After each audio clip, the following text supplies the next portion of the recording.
Good evening, friends. Today is December 6th, 2019, which means we are in Luke chapter 6. What did you think? A lot of reading today, huh? So, the relationship between Jesus and the Pharisees, it's starting to ramp up a little bit, right? They are monitoring Jesus every chance they get, and they're trying to trap him by word or deed. And so the first part of the story, or the first story we get, is about the Sabbath, right? Jesus and the disciples are walking along, and they're walking through a field, probably like a field of wheat, and talking, and all of a sudden they pluck some grain and they eat it. The thing is, it is the Sabbath day, and so that, of course, was a no-no, because the mere act of taking that head of wheat and rubbing it in your hands is work. It's harvesting. And so the Pharisees were a little bit miffed about that. So that starts things off right away. Jesus comes back, he fires back at them, and he says, well, didn't King David, during a hard time, go into the temple and take the bread of presence and share it with his friends and eat it? This bread of presence was only supposed to be for the priests. And so Jesus is coming back with that. It wasn't communion, of course, because, Jesus had not instrumented the Last Supper yet, or implicated the Last Supper yet, but it was very similar to that. It would be like, somebody going into the church and stealing all the communion bread, but you know what? Jesus would be totally okay with that too. I've had some adults get after me a little bit when I used to lead some statewide youth ministry events. We would let the kids just eat the leftover communion bread, and a couple adults played Pharisee and were getting really ticked off by that. And it's like, you know what? We're supposed to consume the leftover bread or return it to the earth, like feed the birds or something like that. So don't play Pharisee with me. So that's story number one. Things are ramping up. We also get that Son of God or Son of Man phrase again. Jesus says the Son of Man is the Lord of the Sabbath. All right? So story number two. I really like this story. It has a personal relationship for me.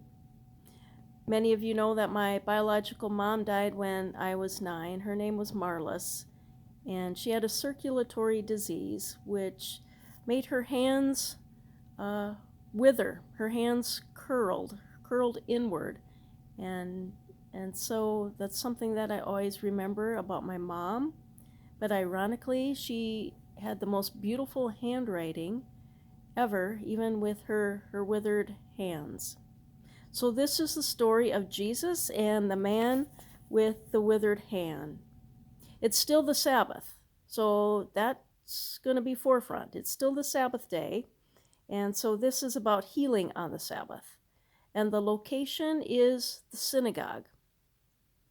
So here's this man with the withered hand, and the Pharisees are of course, watching Jesus closely. And Jesus sees the man, and he says, come here. Come stand here. Now, what if you were the man with the withered hand? Jesus has just asked you to come stand in the middle of the crowd, the middle of those church guys who really wanted nothing to do with you in the first place because you had this withered hand. Jesus says, come here, stand right here in front of everybody, with you and your withered, crippled, worn out, deteriorated, lesser than hand. Now, Nicole Johnson from Women of Faith, when we used to take trips to Women of Faith, did a beautiful sketch on this. I tried to find it on YouTube, but I couldn't because I wanted to post it and share it with you, but I couldn't. But it was so powerful. Think of if you were the man with the withered hand, and Jesus has asked you to stand right here in the middle of everybody with this no good hand, and he says, stretch out your hand.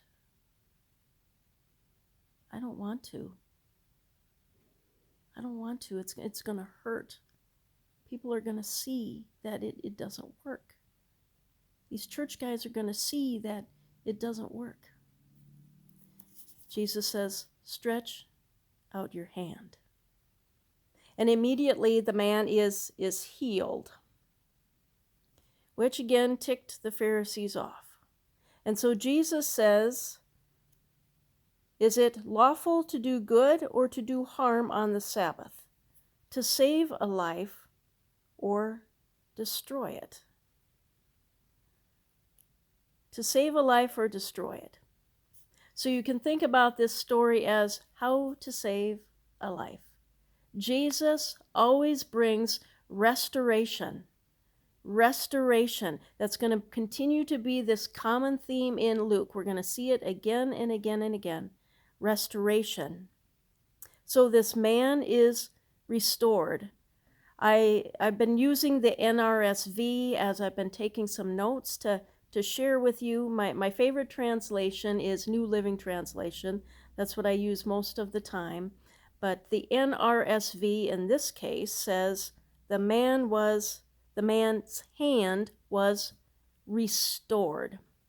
That's important, okay? I love to use all kinds of translations, and so be sure to let me know which one you're using, and I'll check that out as well. And I think that's totally fine to use whatever translation you're comfortable with, okay?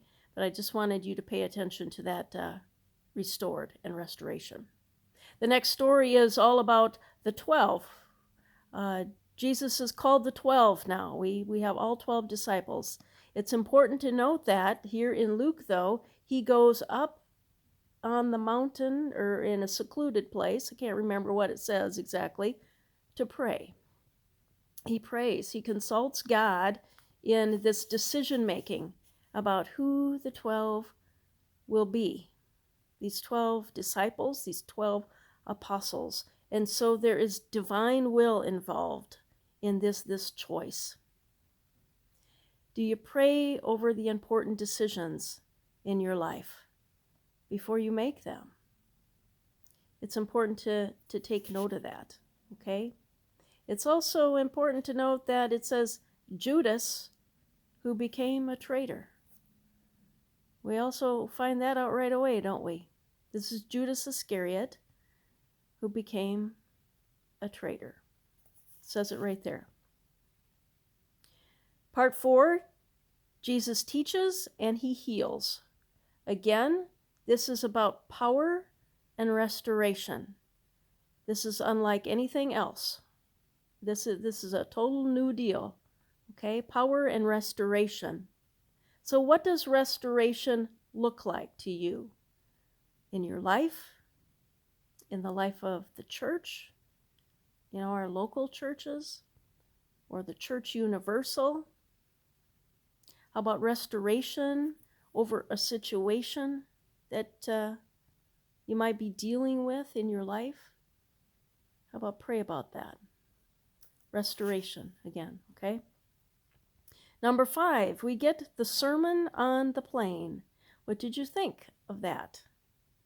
How did it compare to Matthew chapter 5 and 6, the Beatitudes and the Sermon on the Mount? Here we get blessings and woes. This is a vision of how things need to be in response to the kingdom of God, okay? If you claim to be a follower of Christ, living this way, you have to live this way. These are the attributes of that. This is a new behavior in the kingdom of God. If you're going to be a part of the kingdom, these are the attributes. Jesus is teaching and preaching, and people are hearing and responding. Lives are changed, transformed, restored, changed, transformed, restored. Again, a common theme, okay? This is reversal. It's counter-cultural here. Blessed are you when you are hungry now, for you will be filled. But woe to you who are full now, for you will be hungry. So Jesus is flipping things. Culture is going to tell us one thing, but the kingdom of God is counter-cultural. Okay? Don't be stingy or have calculated motives. Be lavish and full of grace. That's how the kingdom works. That's how the kingdom works. So again, what were your highlights of chapter 6? What did you like? What did you wrestle with? Just make me a note, okay? And again, if you get behind, no worries. Just catch up however you can, or just go back and reread some other time. I just appreciate you taking the time to do the work. All right? So tomorrow we have chapter 7. Tomorrow is our youngest son Adam's 31st birthday. He's a Pearl Harbor baby. We used to say he was a Pearl Harbor all on his own sometimes when he was little because he was pretty bouncy. So chapter 7, we have healing the centurion's servant, the healing of the widow's son. We have this conversation with John the Baptist's disciples. I like that story too, so we'll unpack that one especially close. We haven't heard from John for a while. And John's disciples are going to come to Jesus and say, John wants to know, are you the one? Are you the Messiah? Or should we look for someone else? Seems like kind of an interesting question, doesn't it? Doesn't John know that he's the Messiah? We'll unpack that one, okay? Isaiah 40. So we get this passage that we're looking at on Sunday from Isaiah 40. We're going to see some reflection of that, and we're also going to get the story of the woman that comes into the Pharisee's home. We get another table conversation with Jesus has been invited to supper at the Pharisee's home. And all of a sudden, this woman with an alabaster jar comes in and anoints Jesus' feet.